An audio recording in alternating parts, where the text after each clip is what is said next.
कुर्ल्यामधील best बस अपघाताच्या पार्श्वभूमीवर मुख्यमंत्री देवेंद्र फडणवीस यांनी बेस्टसाठी 1300 बसची ऑर्डर दिल्याची माहिती आहे। त्यावरून बेस्ट कामगार सेनेचे अध्यक्ष सुहास सावंत यांनी टीका केल्याचं पाहायला मिळालं।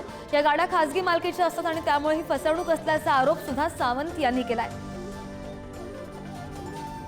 सुहास सावंत यांनी हा आरोप केलेला आहे। कुर्ला अपघाताच्या पार्श्वभूमीवर फडणवीस यांनी जी माहिती दिली आहे, बसला 1300 नवीन बस मिळणार आहेत अशी माहिती फडणवीस यांनी दिली आहे। जो काही परवा अपघात घडला त्याच्यामध्ये त्यांची टेस्ट केली तर त्याच्यात काही अल्कोहोल वगैरे आढळलं नाही, तरी रॅन्डम चेकिंग एक त्या संदर्भातला आपण सुरू केलेला आहे। आणि मागच्या काळामध्ये ज्यावेळेस माननीय एकनाथरावजी शिंदे साहेब मुख्यमंत्री होते तेव्हा बेस्ट करता 1300 बसेस विकत घेण्याचा निर्णय झाला, त्याची ऑर्डर देखील प्लेस करण्यात आलेली आहे।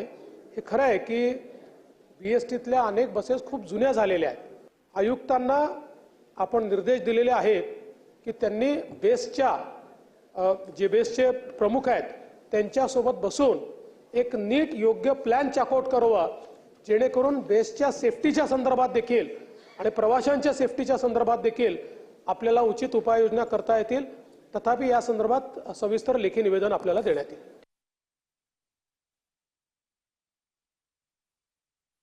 जवळजवळ 8 महिने आयुक्तांना बेस्टच्या संदर्भामध्ये भेटण्यासाठी आम्ही जवळजवळ 12 पत्र दिली।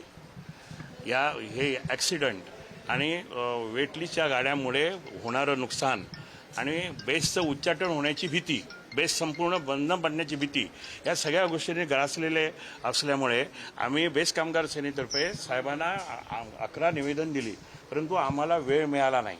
आम्ही त्यांच्याकडे हेच मांडलं की जे आता 1300 गाड्या आत्ता विधान परिषदेमध्ये मुख्यमंत्र्यांनी निवेदन केलं की 1300 गाड्या आम्ही मागवलेल्या आहेत ऑलरेडी आणि त्या आणण्याचा प्रयत्न करू, तेव्हा आम्ही त्यांना सांगितलं त्या 1300 गाड्या तुम्ही वेटलिस्टच्या मालकांना देऊ नका।